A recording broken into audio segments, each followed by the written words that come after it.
Imagina transformar a dor da sua mãe em um negócio que hoje em dia ajuda centenas de empresas, Tive a sorte de conseguir os primeiros clientes como Adidas e Reserva. fatura mais de 100 mil reais por mês. Não tinha plano B, nem plano C, nem plano D. Eu tinha o plano de fazer essa porra dar certo, porque eu tava devendo 70 mil. Tudo começou com um problema simples, comprovante de Pix falsos. Vi que aquilo ali era uma oportunidade da minha mãe tomar um golpe, porque poderia chegar alguém, mostrar um comprovante falso, agendamento de pagamento. Algo que poderia acontecer com qualquer dono de negócio. Em vez de aceitar a situação, ele decidiu criar a solução que mudou o jogo dos pagamentos no Brasil. 1.000 clientes que a gente tem na nossa base e a gente tem um faturamento aí mais de 100k por mês. No vídeo de hoje você vai conhecer a história por trás dessa virada. Entender como uma ideia nascida de uma lacuna de mercado virou uma startup de sucesso. Essa parada de ficar pensando muito não vai te levar a lugar nenhum, que vai levar à execução.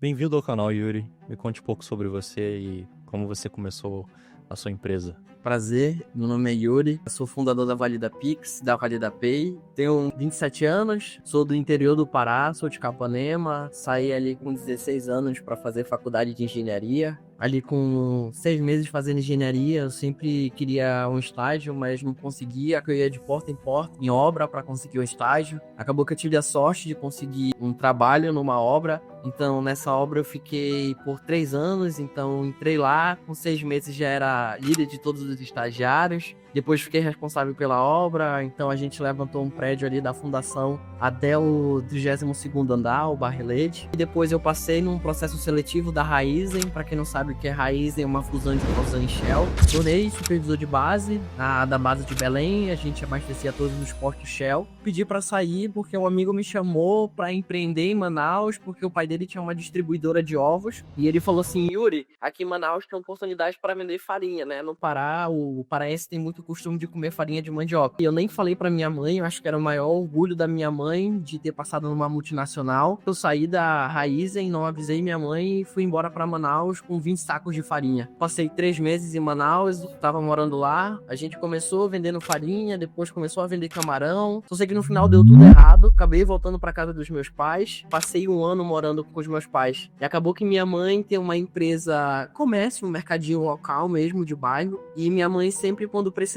me ligava para entregar água. Meu pai, como já era mais de idade, minha mãe me ligava para entregar água, eu sempre pegava uma cargueira do meu pai para entregar água. Até que um dia fui entregar água e quando eu voltei, eu vi minha mãe confirmando o Pix de forma manual. E aí eu vi que aquilo ali era uma oportunidade da minha mãe tomar um golpe, porque poderia chegar alguém e mostrar um comprovante falso, agendamento de pagamento. Quando eu vi aquilo ali, eu cheguei a uma oportunidade, literalmente fui correndo para casa, movi uma solução para minha mãe, pule no banco para mostrar um Pix ali na tela. Então desenvolvi pra ela, botei lá no comércio dela. O que eu pensei? Minha mãe é inimiga da tecnologia. Botei a solução no computador dela e pensei, vou derrubar a solução em 5 dias, porque se minha mãe reclamou, é porque realmente fez diferença no operacional. Se minha mãe não reclamar, é porque a solução literalmente não serve pra nada. Derrubei no 5º dia, 11 horas da manhã. Minha mãe chegou em casa, meio-dia, e falou, Yuri, a Valida não tá funcionando. Eu falei, tá, mas tu passou 1 ano confirmando o Pix só de forma manual, agora tu quer reclamar? Ela falou assim pra mim, dá teu jeito. Eu falei assim, então paga. Só que eu falei na graça pra saber se minha mãe pagaria também, né? Acabou que eu não cobrei da minha mãe, subi o servidor, minha mãe continuou usando. Tive a sorte de conseguir os primeiros clientes como Adidas e Reserva. Então a gente vendeu para as reservas de Manaus, São Luís e Pará, e Adidas, São Paulo, Rio de Janeiro e Santa Catarina. Então a gente pegou ali no nosso primeiro mês ali de Valida, 3.419,60 de MRR. Muita gente me pergunta como foi que eu consegui esses clientes, então foi tudo muito na cara de pau. A reserva, eu fui para uma reunião do Conjob, que tem no Pará, e lá tava o Cláudio Noronha, que é o segundo franqueado da reserva no Brasil. Eu falei que eu tinha desenvolvido uma solução de Pix, ele me olhou e falou assim, depois quero falar contigo. A gente marcou uma reunião, fui no escritório dele, mostrei como funcionava. A gente fez um teste na reserva de Belém do Boulevard, deu certo, a gente expandiu para todas as lojas dele. E a Adidas foi muito cara de pau mesmo, eu sigo o CEO do grupo. Ele postou o head de finanças, então sempre para quem a gente vende, ou é dono, ou é financeiro, ou é TI. E aí ele postou o head de finanças, na hora que ele postou, eu pensei, né, esse cara é a pessoa ideal para mim conversar com ela. Mandei mensagem para ele e a resposta dele foi, estamos atrás de uma solução de Pix, isso em outubro de 2022. E aí a gente fez um teste na Adidas Bourbon, deu certo, e a gente fechou com 29 lojas naquela época. Pegamos uma franqueadora, Authentic Fit, Magic Fit, Artwalker, fechamos 39 lojas próprias, depois mais de 60 franqueados. Enfim, a gente começou a crescer muito no início, definido muito bem o ICP ali de franquia. Hoje a gente é atende 49 segmentos, hoje a gente é homologado em todos os grandes bancos a nível Brasil, tá no Internet Bank do Itaú, Santander, Cicobi, Sicredi, enfim, a gente tá homologado em todos os grandes bancos. Hoje passa uma média de uns 32 mil Pix por dia que a gente confirma, entre 12 a 15 milhões diariamente, e aí eu sempre me provoco a poder crescer mais, não satisfeito só com a Valida Pix, a gente também começou a nossa infraestrutura de pagamento, que é a Valida Pay, então a gente vai ser um gateway focado em SaaS, entregar todas as métricas que um SaaS precisa, então se um SaaS pensar em ter um gateway, eu quero que ele pense na Valida Pay, que é um produto que a gente está desenvolvendo pra gente mesmo, pra gente usar, que a gente tem dificuldade, mas também pro mercado. Eu já tô dentro da bolha de SaaS, a galera de SaaS já me conhece, então por que não lançar um produto para as pessoas que eu já conheço também? Poderia ir um pouco mais detalhadamente como você conseguiu seus primeiros clientes e quem eles eram?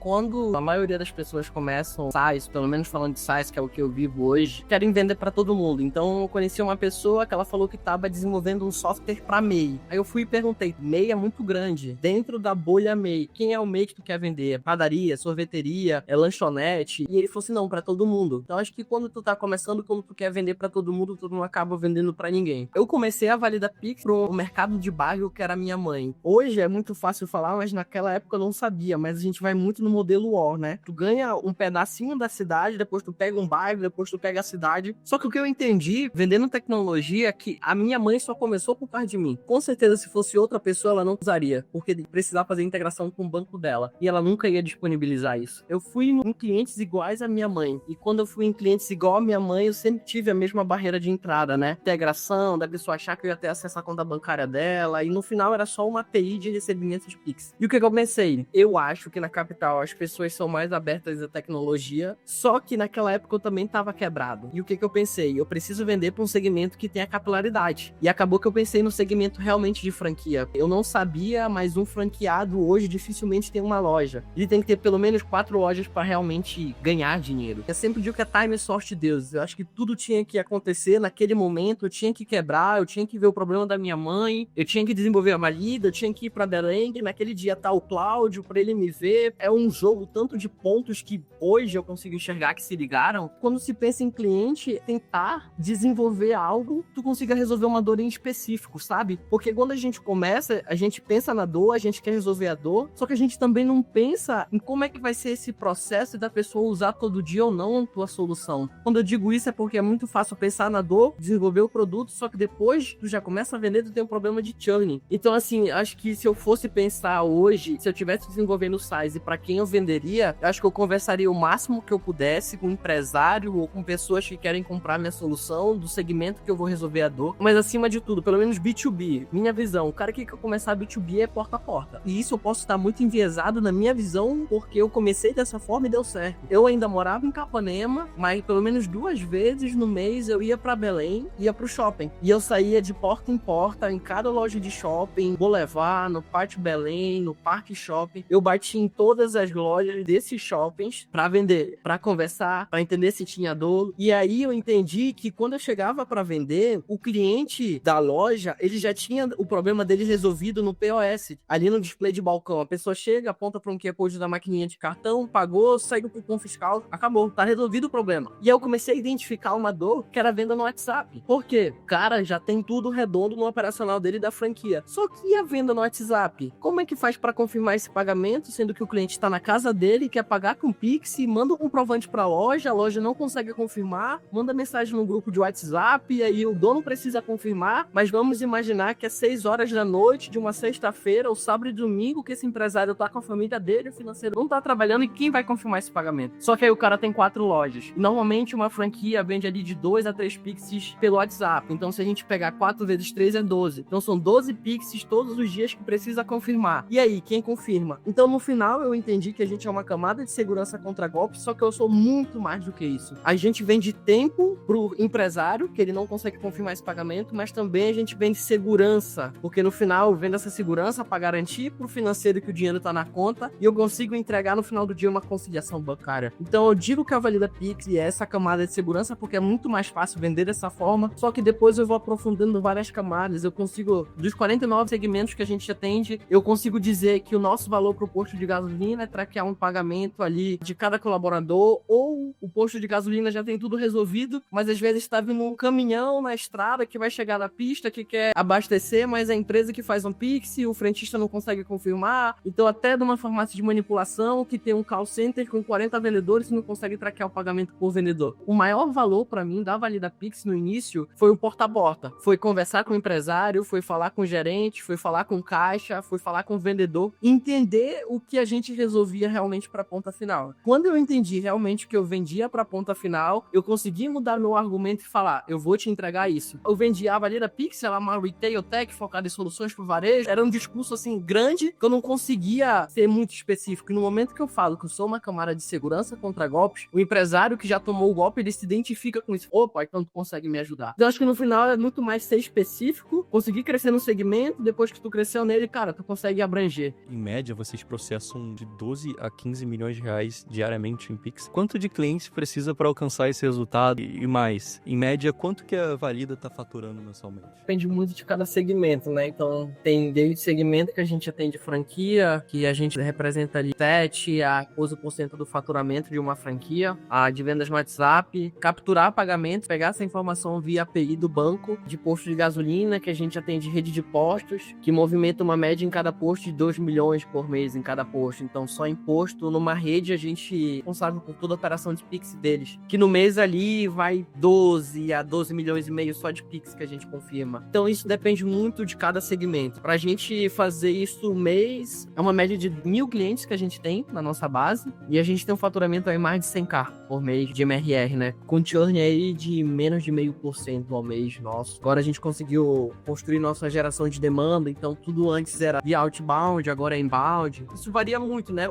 Pode pensar, poxa, 1.000 clientes para 100 mil de MRR, mas é porque a gente começou bem no início da Valida a vender muito barato, então a nossa mensalidade no início era R$ 69,99. Teve franqueadora que a gente fechou a R$ 14,90 para pegar autoridade. A gente se prostituiu muito o preço no começo para ter grandes marcas, para conseguir trazer autoridade, para hoje a gente sair de R$ 69,99 para R$ 199, que é a nossa mensalidade mais barata, para cobrar R$ 250 até R$ 399 reais. Então acho que tudo no final foi uma estratégia que a gente fez para ganhar autoridade em pagamentos, para hoje poder cobrar mais caro. E tá ancorado a Valida Pix e a grandes marcas que a gente atende hoje também. Quanto tempo levou do insight a sair do papel? 1 hora, cara. Eu vi o problema da minha mãe e fui desenvolver. Não teve muito tempo pra parar pra pensar, pra fazer layout bonito. Fiz um negócio horrível, uma tabela de Excel na web que fazia pull no banco, que eu via e executei. Essa parada de ficar pensando muito não vai tirar a lugar nenhum, que vai levar à execução. Tem problema, desenvolve um MVPzaço, faz algo simples, mas que resolva uma dor. Depois tu vai melhorando. Comigo não teve muita frescura, não. Pensei, desenvolvi e fiz e acabou. E botei na empresa da minha mãe. Só que falar é muito fácil, né? Eu acho que a Valida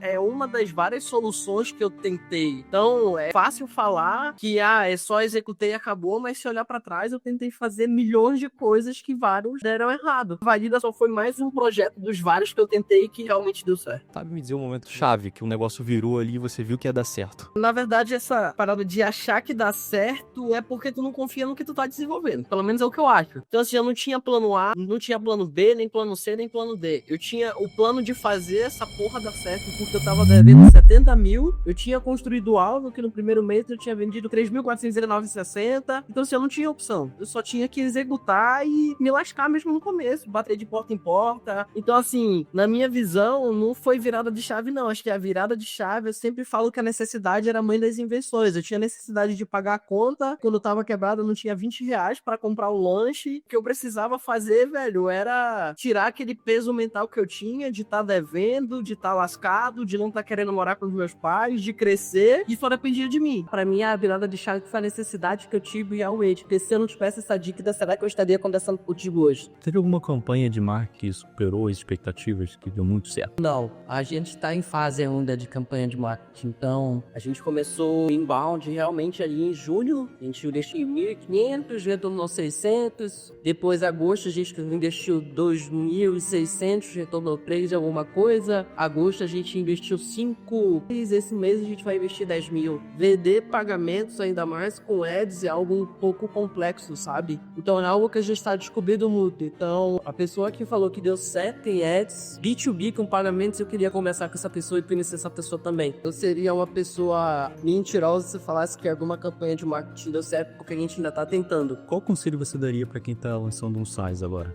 É parar de pensar em feature e design, de ter um produto complexo, fazer algo mais enxuto, que o onboard seja fácil, que tu consiga explicar tua solução em até 10 segundos no máximo e vender, cara, conversar. Que não tem muita receita de bolo, quem falar que tem uma receita pra SaaS, cara, mentira. Acho que SaaS tu resolveu um problema muito bem, ter um discurso muito azeitado, falar o que o teu cliente quer escutar, mas tu só vai saber se tu conversar com várias pessoas que são teu ISP e executar, velho. Eu acho que o resto é consequência. Eu só sei o que eu sei hoje porque eu fiz muita coisa pra trás, sabe? Eu conversei com muita gente, converso até hoje, faço questão de estar no operacional todo dia, de saber o que acontece, desde vendas, a suporte, a marketing. Eu sou um cara muito de produto e GTM, né? Cara, quem quer começar faz, executar mais e parar de disputar essa galera de marketing digital que tá fazendo tudo com no-code, tá faturando 17 mil e isso aí, mentira. Saindo essa beleza, até indico as pessoas não começar área de SaaS. Estamos vivendo com o hype de SaaS, a bolha de encouro do tá vindo para SaaS, mas não é essa beleza que fala. Pelo menos eu prego isso e se eu puder desincentivar quem tá começando para mostrar que é difícil. Olhando para o futuro, o que você enxerga como tendência para os próximos anos no mercado de SaaS? Acho que eu seria mais uma vez mentiroso se eu estivesse falando sobre tendência, mas eu acho que AI é commodity. 80% das pessoas que eu converso querem resolver tudo com AI, né? Tudo sobre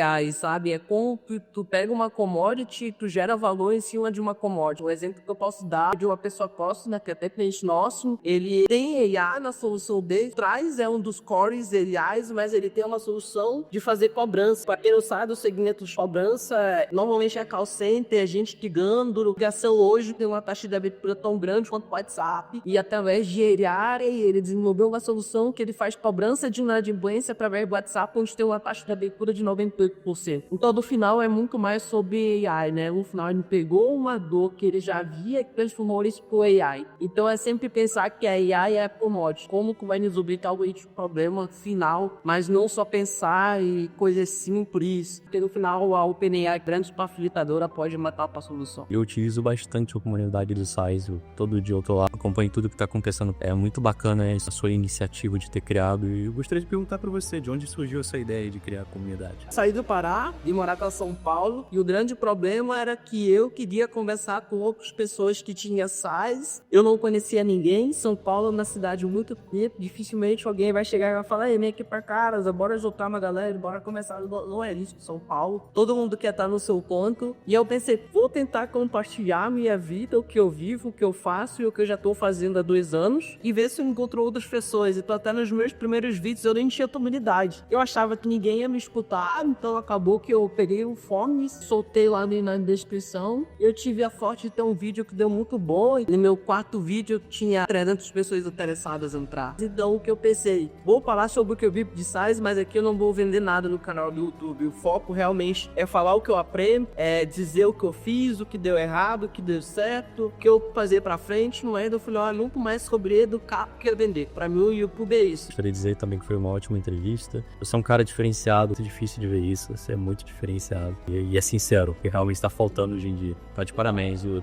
Muito obrigado por comparecer e fazer essa entrevista com a gente.